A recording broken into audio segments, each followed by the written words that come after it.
Banyak yang bertanya, ketika nanti tahun 2024, para new mind misalnya mendapatkan mandat. Mudah-mudahan nggak tahun 2027 ya, nggak kelamaan kita nunggu. Tahun 2024, new mind dapat mandat. Sebenarnya apa sih yang mau dikerjain oleh para new mind itu untuk membuat perbedaan dengan apa yang old mind lakukan? Nah, untuk itu kita harus tahu dulu apa itu old mind cara berpikirnya, apa itu new mind cara berpikirnya. Kita tahu bahwa salah satu yang membedakan new mind dengan old mind adalah cara berekonomi. Kita tahu bernegara itu ada 7 hal, yaitu Ipolek Sosbud Hankam, ideologi, politik, ekonomi, sosial, budaya, pertahanan, dan keamanan. Nah, di dalam new mind, cara bernegaranya itu sedikit berbeda, namun tujuannya sama. Kita pro Undang-Undang Dasar 45, kita pro NKRI garis lurus, kita pro kebinekaan, maksudnya Bhinneka Tunggal Ika, dan kita pro Pancasila. Itu kita tidak usah ubah. Sebelum kita masuk ke topiknya, ada hal yang menarik tentang Pancasila yang mungkin anak-anak atau sahabat generasi muda ingin bertanya, kenapa Pancasila itu dicemburui oleh banyak negara besar? Bukan negara saja, negara besar. Karena kita adalah memiliki dasar negara yang sangat keren. Karena kita menggabungkan 5 hal yang diimpikan. Dan ini bukan utopia, sesuatu yang dicita-citakan tapi tidak mungkin tercapai. Tapi ini benar-benar dasar negara yang dicemburui. Apa itu? Ketuhanan yang Maha Esa adalah belief in God. Dan itu adalah sila pertama. Sila kedua, kemanusiaan, itu artinya humanitarian. Ketiga, persatuan Indonesia. Itu adalah bentuk nasionalisme. Keempat adalah musyawarah, itu adalah bentuk demokrasi. Dan terakhir adalah keadilan sosial bagi seluruh rakyat, artinya adalah social justice. Jadi 5 itu mencakup ideologi sebuah bangsa besar dan dirangkum dengan sangat sederhana. Karena itu new mind tidak akan merubah dasar, karena itu platform yang dicemburui banyak negara. Nah, kita memulai dengan sesuatu apa yang beda. Yang jelas konsep MMT, Modern Monetary Theory, yang pemerakarsanya adalah Michael Hudson. Dia punya Hudson Institute yang pada tahun 1971 dia adalah salah satu advisor dari Presiden Nixon.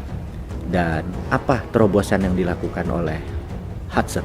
Hudson menyatakan waktu tahun 1971 tepatnya bulan Agustus untuk dolar melepas emas sebagai underlying untuk printing money. Jadi dolar bisa di-print berbasis pinjaman atau hutang atau berbasis project. Cerita ini nanti akan kita uraikan karena new mind adalah pro printing money dengan konsep MMT-nya dari Michael Hudson. Dan saat ini Stephanie Kelton adalah salah satu sahabat saya, di mana seandainya new mind jadi mendapatkan mandat, pasti Stephanie Kelton adalah advisor dari salah satu pakar keuangan atau moneternya Indonesia nantinya ya. Gitu cuman CCM kok, cuma cita-cita mulia. Yang penting pelajarannya sekarang masuk dulu. Nah, Michael Hudson kemudian mengajar di Peking University di tahun 80-an akhir hingga tahun 90-an. Dan kita tahu salah satu muridnya adalah Xi Jinping yang sekarang menjadi memimpin Partai Komunis Cina seumur hidup dan presiden dari Tiongkok. Nah, di tahun 89 ada peristiwa yang menarik, yaitu peristiwa Tiananmen Square di bulan Mei, di mana mahasiswa yang pro demokrasi waktu itu meminta mengubah mungkin dasar negara dari komunis, sosialis komunis ke negara demokrasi. Tapi tentunya Deng Xiaoping sebagai pemimpin saat itu masih dilema, karena dia dekat sama Ronald Reagan. Dia menjanjikan 40 tahun kemudian dalam perjanjian dengan Reagan di tahun 80-an akan membuat China, Tiongkok menjadi demokratis, tapi bukan ideologinya, bahwa nanti ada pemilihan bukan presiden, pemilihan kepala daerah akan menggunakan pemilihan langsung, tidak menggunakan politbiro. Dia agak ragu karena dia berjanji 40 tahun kemudian, tetapi ini di tahun 89 itu terjadi pergerakan ingin mempercepat. Dan ada 12 jenderal dari politbiro berhadap pada Deng Xiaoping. Kalau Anda menurut dengan Barat, kami ber-12 dibunuh saja gitu ya. Dan tapi kalau kamu berpihak kepada kami, kita akan merubah sesuatu yang membuat dunia akan shock, yaitu membuat China is the greatest country dan menjadi sentralnya dunia. Deng akhirnya memutus pro yang 12 jenderal ini, dieksekusilah 10.000 lebih mahasiswa di Tiananmen Square. Dan malam itu terkenal dengan sebuah catatan sangat menarik, namanya Tiananmen Papers.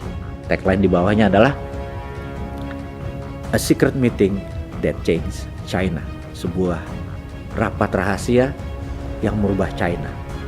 Sejak saat itu China mempunyai dua sistem currency, yuan untuk di luar negeri, di dalam negeri menggunakan renminbi. Kita skip dulu sebentar di situ untuk menerangkan kalau nanti New Mind mendapatkan amanah, mendapatkan mandat, strategi di dalam modern monetary theory yang dipakai oleh Amerika di tahun 71, dipakai di Tiongkok tahun 89, Indonesia akan pakai di 2024 nanti atau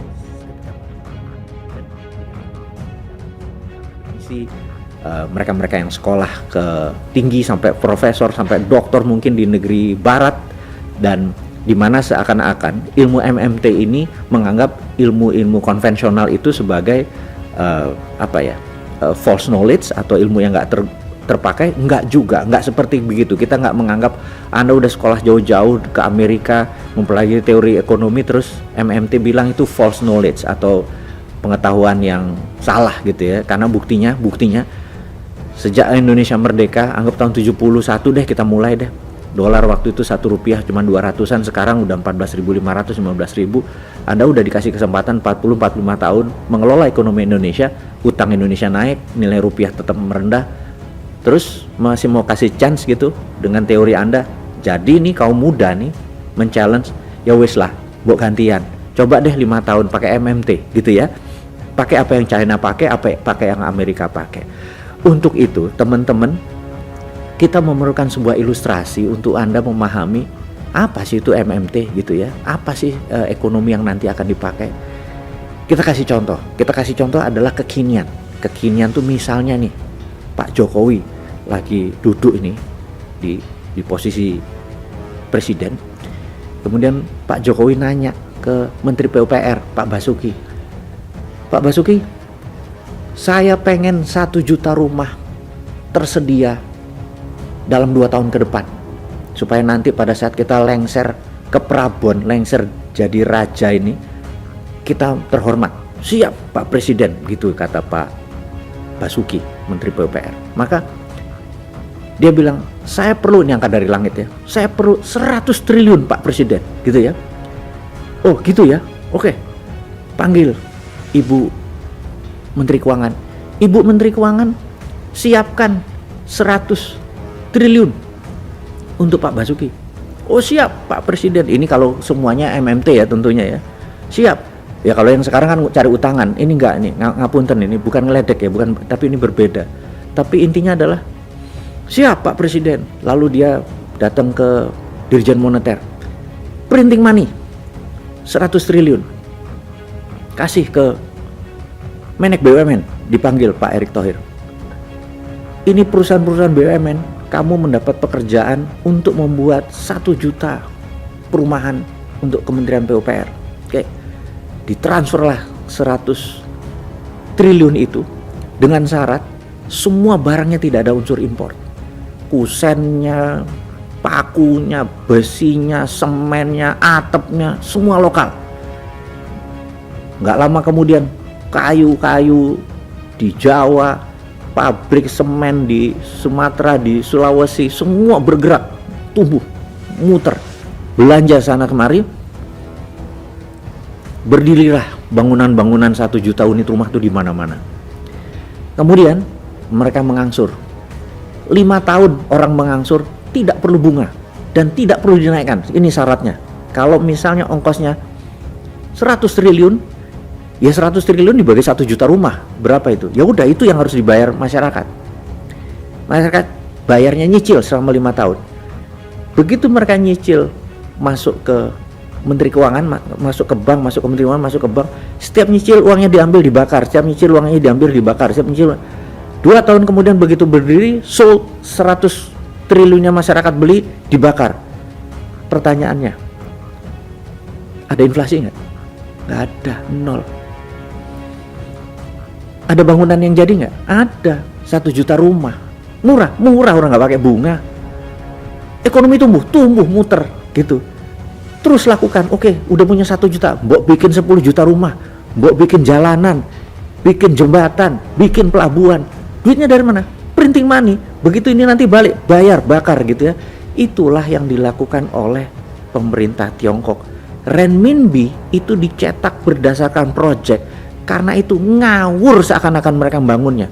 Bayangin, satu kota, ada 113 kota di Tiongkok, itu punya gedung bangunan yang 32 lantai. Satu kota itu lebih dari 1000 tower, alias berapa juta populasi di sana. Kalau dihitung selama 40 tahun, itu ada 25 miliar meter persegi bangunan. Alias dalam satu hari kita kayak ngebangun gedung kayak Plaza Senayan tuh 4 biji per day. Kalau minjem duitnya sopo. Tapi kalau pakai printing money begitu berdiri dibakar, gak ada inflasi dan gedungnya jadi. Nah, duit tadi tidak boleh membelanjakan 1 sen pun produk luar negeri, karena itu yang menjadi inflasi.